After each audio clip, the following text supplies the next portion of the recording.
Hey, what's up, guys? Welcome to another episode of Hot Topics with Abby live here at RCN Studio. So beautiful Friday here in the studio. How are you guys doing? Yes, the week is finally over, and as usual, it's time for Hot Topics with Abby. All right, so today I have a special guest on the show, Chef F. Can I call you that, Chef F? Yeah, sure. Is that your Technically, I'm a chef, but you can add restaurant territory because I actually own a food truck. everything, chef, restaurateur? That's what you said. Yeah. Okay. Hey, family, what's up? It's Welcome just to the what? show. How are you today? I'm good. Thanks for having me. I'm really happy to be here. Yes, we're glad to have you on the show. All right. Okay, so like I introduced you, everybody. So he's a chef and he owns a food truck, Maggie's Kitchen. Drum rolls, yay! All right, so let's get into it. All right, so you're a chef. How long have you been cooking for? I've been cooking for a long time. I'd say since high school, basically. I started cooking like seriously since high school because I told you earlier on that I was doing food and nutrition in high school, and I was one of the only guys that's doing You're it. one of the guys out of like 30, 40 girls in food and nutrition class doing. I went to boarding school and, doing our practicals, you see like literally the whole school, the whole class outside, like the lab, always wanting to Yes! get food. Oh my god, that is exactly how it was in my school. I was like technical drawing because I said I don't want to cook. I was like, you had to choose either between food and nutrition or technical drawing. I was like, I'm not about that food cooking life. I was like, yeah, I'm gonna do a TD class. And then it was literally like two guys in food and nutrition, and then we used to have classes at the same time. So at the end of TD class, we run and like, can we get food? And teachers were like chasing us away. I remember one teacher always, she used to come like by our classes and she tells the guys that, you guys, your wives cannot do shakara for you because you can cook already by yourself. So technically, so. So you've been cooking for years. For like 10, 15 years now. That's amazing. Okay, so Maggie's Kitchen, that's the name of your restaurant and like your food truck. And where did that name Maggie come from? So my full name actually is Olufemi Magnus Williams, and Magnus is my grandfather's name. And for those people that know a little of Lagos history, my granddad was like a really big lawyer in Lagos, and his nickname was Really? Maggie. Yeah. So. Nice. So, big lawyer, there's still money in the family. Don't worry, there's still money. I'll be doing the food trucks. I know, but yeah. And then I was thinking of a name to give my business, and I was looking for a name that would have been sweet and that would be catchy, and then Maggie just came, and I was like, okay, you know what? How about Maggie's Kitchen? And then I told my dad and my mom, and they actually really liked this. I was like, you know what, Maggie's Kitchen. And it actually rings a bell with everybody. Like, everybody always remembers it when they come across it. Wow, that's really interesting. So, as a chef, I know like there are a lot of like male chefs out there. Like, do you think, when we think about, cooking and all, we think about women, that's a woman thing. Did you think when you started cooking, or was it hard for people to take you seriously or take your business serious? It wasn't hard because I'll say it wasn't hard. This is the reason why. Like, what I made or what I cooked was, a lot of guys just come to my house. My house is an open house, kind of, and they'll be hungry. Oh, and I know. And they'll be like, you know what, we're hungry, come and make us something to eat. And when guys are hungry, you make them anything, they'll be happy to have it. So like, anything goes.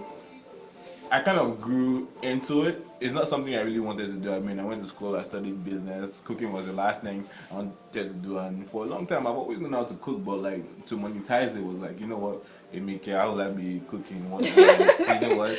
So like, I was like, you know what, I'm just going to work. And then I worked for some time, and then I lost my job. And then hard times came, and I was like, you know what, I might have this talent somewhere, let me try. And then it comes out of nowhere, like, time to bring it out. Let's make money with this talent. Yeah. And I remember the first time I tried your food, you made shawarma. And I was like, what? It reminded me of home. And to be honest with you, it tasted even better than the ones I've had back home. Like, this is like, I'm being honest with you. No, I'm not even washing you, because I was in Nigeria like last couple months, and last month, and honestly, like I had like a pistol evening, and it was like I was like I kept saying this is so good because it tasted better than the one I had back home. Like so, like trust me, it's great. Like wherever you learned from, where did you learn from? Like, do you have like your special recipe? So you like have like people know you for shawarma, like. And I'm sure every Nigerian knows what shawarma is. If you don't, sorry, too bad. Like seriously, but I'm sure everybody knows. Like a lot of people know what shawarma is. A lot of people know what it is. Right. So like, do you have like a special recipe? Like, and how did you learn? Did you just? So I went to Nigeria one Christmas, and then one of my good friends, I'll call him my cousin, he had like a small place where he was making shawarma. And like when I'm bored at night, I'm just gonna hang out with him, and I'm just gonna be there like for like 2 hours, 3 hours, and we got to talking, and then he was like, "Why don't you do something like that, brother?" And I was telling down my face where Emike, and so I was like, you know what, forget it. But I was like, okay, just teach me anyways. And then he taught me. And the first time I actually made shawarma in the US, I actually brought the bread all the way from Nigeria to America to make it, just because like I was that desperate. So like, and I was like, luckily, like people in here, like shawarma was defined not as a Nigerian food, it was defined like, as a Arabian food, or one of those like tacos or something. And for me, what I wanted to do was bring that definition back. Like we also have shawarma in Nigeria too, and that's the angle I looked at it from. But I don't think they call their shawarma, do they? Where they do, they actually do. They call it shawarma? Really? Wow. So I have to just put this out there because like without that, like they won't know in Maggie's kitchen.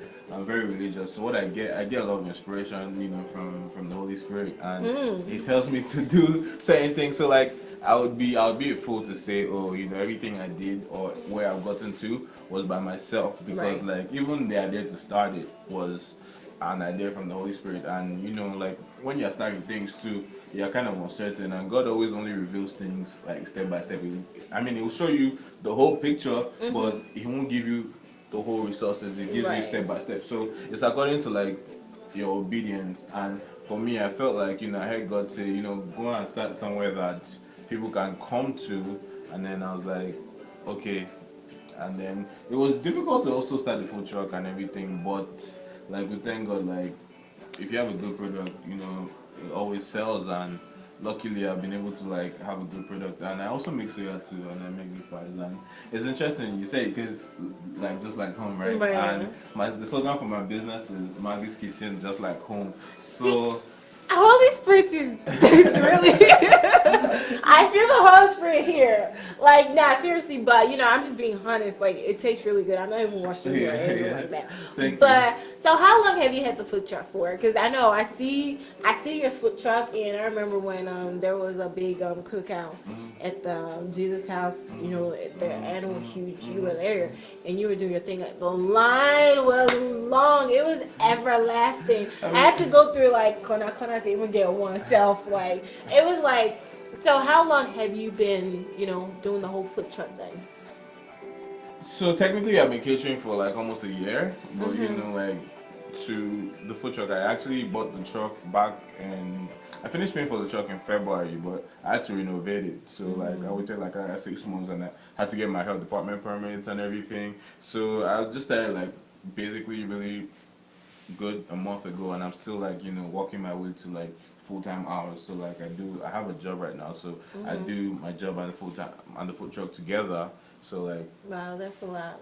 I mean, you have to make that money. Yeah, you have to make your money, and at the end of the day, when it blows up beyond your imagination, you don't need your job anymore. Really, you really don't.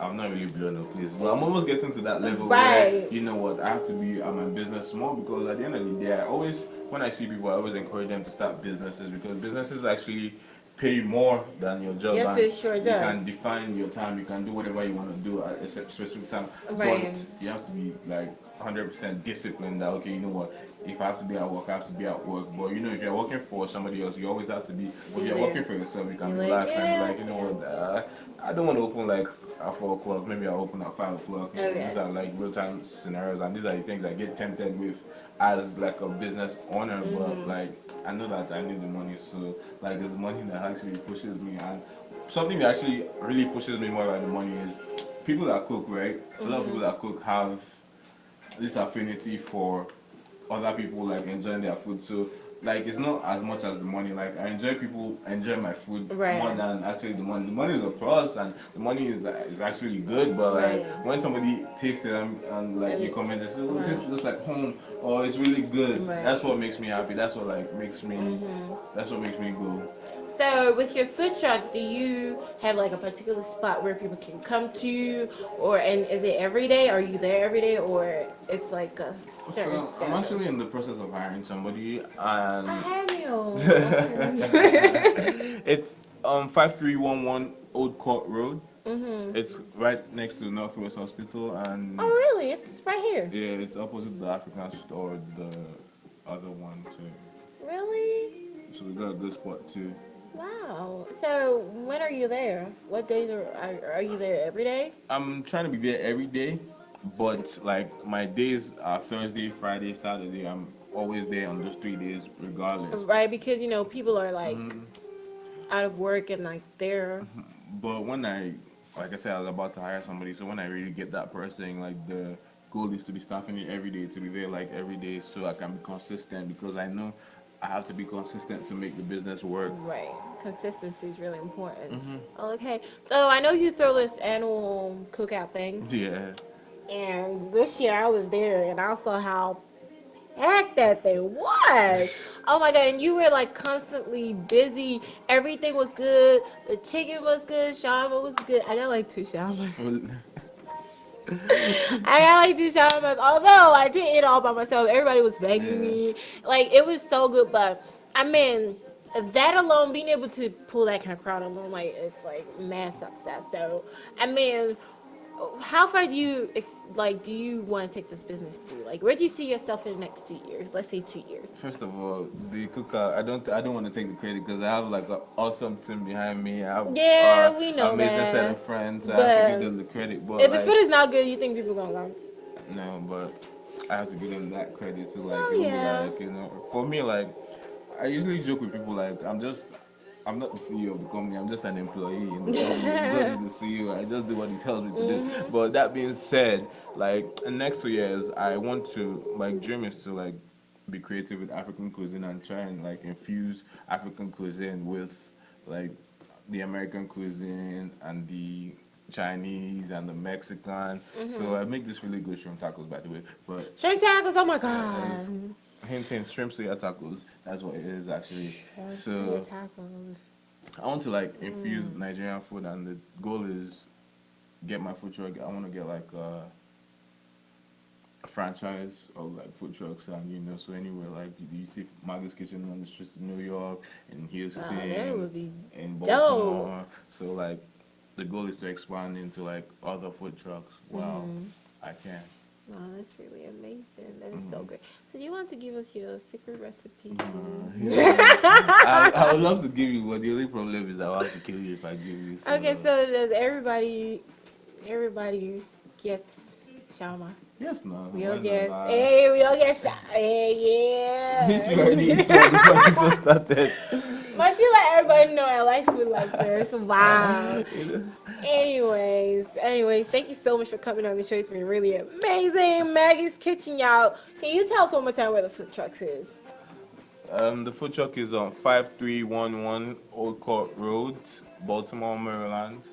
I don't know the zip code, but if you so y'all don't forget Maggie's Kitchen. He's there Thursday, Friday, Saturday, Sunday. And you can also follow us on Instagram. Follow us on Instagram. Follow them on Instagram. What's your Instagram? Maggie's Kitchen, kitchen with 2 N's. And so, Maggie is Maggie. Yeah.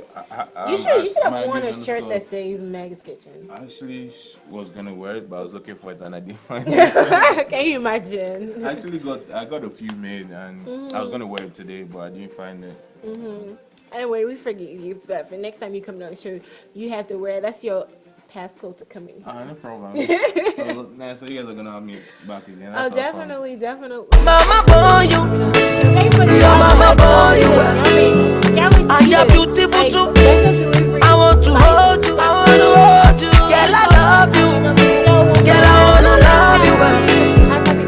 I know you fell in love, but nobody got you. When I got to your body, oh, baby, sick of me, your door. Your body, oh. Now you wake up on my money, oh.